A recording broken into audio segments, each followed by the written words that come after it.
കൂട്ടുകാരെ, നമ്മൾ ഇന്ന് വന്നിരിക്കുന്നത് 10ാം ക്ലാസ്സിലെ അടിസ്ഥാന പാഠാവലിയിലെ ഒരു പക്ഷിക്കുഞ്ഞിൻ്റെ മരണം എന്ന പാഠഭാഗത്തിൻ്റെ ടെക്സ്റ്റ് ബുക്ക് ചോദ്യോത്തരങ്ങളുമായിട്ടാണ്.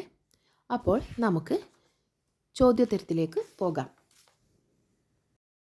ഒന്നാമത്തെ ചോദ്യം ഇതാണ്: ഒരു പക്ഷിക്കുഞ്ഞിൻ്റെ മരണം എന്ന നാടകത്തിൽ അവതരിപ്പിക്കുന്ന പ്രധാന ആശയങ്ങൾ എന്തെല്ലാം? ചർച്ച ചെയ്ത് സൂചനകളായി എഴുതുക.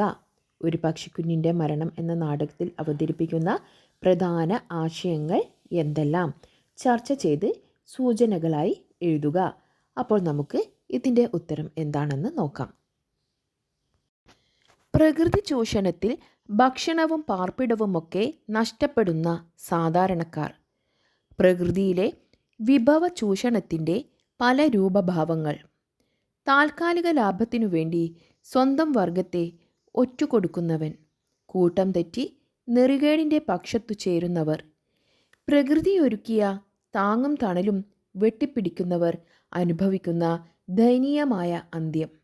നീതിയുടെയും അഹിംസയുടെയും ആത്യന്തിക വിജയം.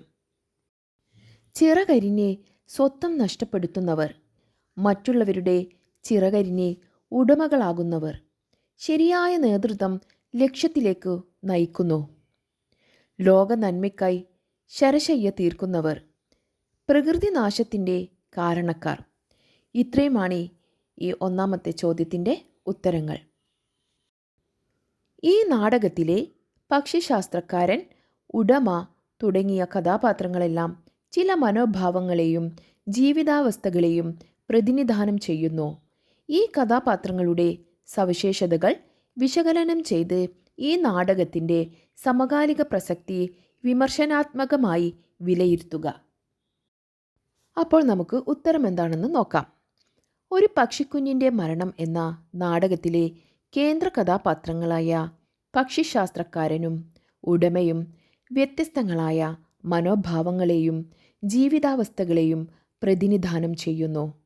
പിണങ്ങിപ്പിരിഞ്ഞ് സ്വയം ചിറകറുത്തെറിഞ്ഞ് ഓടിപ്പോയതാണ് ഉടമയായി മാറിയ കിളി. കൂട്ടം തെറ്റി പറന്നുപോയ ഈ കിളിയെ ഓർത്തുള്ള ദുഃഖമാണ് പക്ഷിശാസ്ത്രക്കാരൻ അനുഭവിക്കുന്നത്. ജ്ഞാനിയായ അയാൾക്ക് ഉടമയുടെ ഭാവിയും പ്രവചിക്കാൻ കഴിയും. തൻ്റെ അന്ത്യം കാണാനെങ്കിലും കിളി വരുമെന്ന് പക്ഷിശാസ്ത്രക്കാരൻ വിശ്വസിക്കുന്നു. വനം കൊള്ളക്കാർ അവശേഷിപ്പിച്ച ഒറ്റ മരത്തിൽ അഭയം തേടിയതാണ് കിളികൾ. ആ മരവും നഷ്ടപ്പെട്ടാൽ എന്തു ചെയ്യുമെന്ന കിളികളുടെ ആശങ്കയ്ക്ക് അലറുന്ന കടലിൽ തിരയ്ക്കു മുകളിൽ കൂടുകെട്ടും എന്ന പ്രതീക്ഷ പകരുകയാണ് പ്രവാചക സ്വഭാവം പ്രകടിപ്പിക്കുന്ന പക്ഷിശാസ്ത്രക്കാരൻ. അവിടെയും ദുരന്തം നേരിട്ടാൽ പുതിയ ആകാശം തേടാൻ വിണ്ണിൻ മക്കൾക്കു കഴിയുമെന്ന പ്രതീക്ഷ പകരുന്നുണ്ട് അയാൾ. കാടും മലയും ഉൾപ്പെടെ പ്രകൃതിയുടെ വിഭിന്ന ഭാവങ്ങളെ സ്നേഹിക്കുകയും പരിപാലിക്കുകയുമാണ് പക്ഷിശാസ്ത്രക്കാരൻ. കൂട്ടം തെറ്റി ഉടമയായി മാറിയ കിളിയാകട്ടെ സ്വാർത്ഥനാണ്. തൻ്റെ പാടമായാണ് വിളഞ്ഞു നിൽക്കുന്ന പാടത്തെ ഉടമ കാണുന്നത്. ഇര തേടി പാടത്തേക്ക് പറന്ന കിളികൾക്ക് ലക്ഷ്യവും മാർഗവും ഊർജവും പകരുന്നത് പക്ഷിശാസ്ത്രക്കാരനാണെന്ന് ഉടമയ്ക്കറിയാം. തന്നെ ശപിച്ച ഗുരുവിനോട് പ്രതികാരം ചെയ്യാനെത്തിയതാണ് ഉടമ. പ്രതീക്ഷയുടെയും കാരുണ്യത്തിൻ്റെയും സ്നേഹത്തിൻ്റെയും അഹിംസയുടെയും പ്രതീകമാണ് പക്ഷിശാസ്ത്രക്കാരൻ. നിരാശയുടെ, ക്രൂരതയുടെ, ഭയത്തിൻ്റെ, ഹിംസയുടെ പ്രതീകമാണ് ഉടമ. സ്വാർത്ഥ ലാഭത്തിനായി പ്രകൃതിയെ ചൂഷണം ചെയ്യുന്നവരെയും സ്വന്തം വർഗത്തെ ഒറ്റുകൊടുത്തായാലും ലാഭം നേടണമെന്ന സ്വാർത്ഥ ചിന്തയുമായി ജീവിക്കുന്നവരെയും ഭക്ഷണവും കിടപ്പാടവും നഷ്ടപ്പെട്ട പാവപ്പെട്ട ജനതയെയും ഒക്കെ ഈ നാടകം പ്രതിനിധാനം ചെയ്യുന്നു. ഇങ്ങനെ വർത്തമാനകാല രാഷ്ട്രീയ സാമൂഹിക തലങ്ങൾ നാടകം ചർച്ച ചെയ്യുന്നു. പ്രകൃതിയോടുള്ള മനുഷ്യൻ്റെ സമീപനം എന്താവണമെന്നും നാടകം പറയുന്നു. അടുത്ത ചോദ്യം: ചിറകുവച്ച ചിന്തകൾ, തീപിടിച്ച സ്വപ്നങ്ങൾ. നാടകത്തിലെ ഇത്തരം പ്രയോഗങ്ങൾ കണ്ടെത്തി അവയുടെ അർത്ഥസാധ്യതകൾ വ്യക്തമാക്കുക. ചിറകുകൾ പറക്കാനുള്ളതാണ്, നിശ്ചലാവസ്ഥയല്ല. ഉയരങ്ങളിലേക്കുള്ള ചലനമാണ് ചിറകുവെച്ച ചിന്തകൾ ഉയർന്ന ചിന്തകളെ കുറിക്കുന്നു. തീ പിടിച്ച സ്വപ്നങ്ങൾ അവരുടെ സ്വപ്നങ്ങൾക്ക് ഊർജം കിട്ടിയിരിക്കുന്നു. അത് ആവേശത്തോടെ കുതിക്കുകയാണ്. അടുത്ത ചോദ്യം നോക്കാം. കിളികൾ. എല്ലാവരും കൂടി ഓരോ കൊത്ത്. അയാൾ രക്തം വാർന്ന് വെയിലത്ത് വാടി വീഴും. ആ പാടത്തിനൊത്ത നടുവിൽ. പക്ഷിശാസ്ത്രക്കാരൻ. അയ്യോ വേണ്ട, എൻ്റെ പൊന്നുകുടങ്ങളെ കൊത്തണ്ട, ആ രക്തം കൊണ്ട് കുഴക്കണ്ട. ഡോക്ടർ വയല വാസുദേവൻ പിള്ള. ആകുമോ ഭവാന്മാർക്ക് നികത്താൻ ലോക സാമൂഹ്യ ദുർനിയമങ്ങൾ? സ്നേഹസുന്ദര പാതയിലൂടെ വേഗമാവട്ടെ വേഗമാവട്ടെ. വൈലോപ്പിള്ളി. രണ്ടു രചനാഭാഗങ്ങളിലും തെളിയുന്ന ജീവിത സന്ദേശങ്ങൾ താരതമ്യം ചെയ്യുക.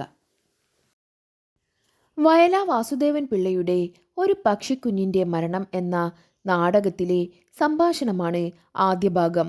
തങ്ങളുടെ അന്യവും പാർപ്പിടവും തകർത്തവരോടുള്ള പ്രതികരണമാണ് കിളികളുടേത്.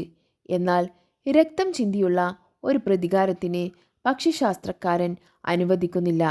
ഹിംസയിലൂടെയുള്ള പോരാട്ടം വേണ്ടെന്നാണ് അയാൾ ഉപദേശിക്കുന്നത്. ലോകത്തിലെ നിയമങ്ങൾ സ്നേഹത്തിൻ്റെ ഭാഷയിൽ പരിഷ്കരിക്കാനാണ് വൈലോപ്പിള്ളി ആഹ്വാനം ചെയ്യുന്നത്. ഹിംസയുടെ വഴിയല്ല, അഹിംസയാണ് ശാശ്വതമായ മാർഗമെന്നാണ് രണ്ടു സന്ദർഭങ്ങളും വിശദീകരിക്കുന്നത്. രക്തം ചൊരിഞ്ഞുള്ള സമരത്തെ അവർ അംഗീകരിക്കുന്നില്ല. ഗുരുവിൻ്റെ മുഖത്ത് സൂക്ഷിച്ചു നോക്കി എന്നതിനു പകരം ഗുരുമുഖത്ത് സൂക്ഷിച്ചു നോക്കി എന്നു ചേർത്തെഴുതിയപ്പോൾ വന്ന മാറ്റമെന്ത്? ഇങ്ങനെ ചേർത്തെഴുതുന്നത് കൊണ്ടുള്ള പ്രയോജനമെന്ത്? ഇതുപോലുള്ള കൂടുതൽ പദങ്ങൾ കണ്ടെത്തി പട്ടികപ്പെടുത്തുക. ഗുരുവിൻ്റെ മുഖത്ത് എന്നിടത്തെ ഡേ എന്ന വിഭക്തി പ്രത്യയം ഒഴിവാക്കിയാണ് ഗുരുമുഖത്ത് എന്ന സമസ്ത പദമാക്കിയത്. ഇങ്ങനെ ഒറ്റപ്പദങ്ങളാക്കുമ്പോൾ വാക്കുകൾക്ക് കൂടുതൽ ഒതുക്കം കൈവരും. അർത്ഥവ്യക്തത എളുപ്പമാവും. വാക്കുകളുടെ നീളം കുറയ്ക്കാനും ഭംഗി വർദ്ധിപ്പിക്കാനും കഴിയും. ഉദാഹരണം: മരത്തിൻ്റെ കൊമ്പ് മരക്കൊമ്പ്, കടലിൻ്റെ തീരം കടൽ തീരം, വെള്ളത്തിൻ്റെ ചാട്ടം വെള്ളച്ചാട്ടം, നദിയുടെ തീരം നദീതീരം.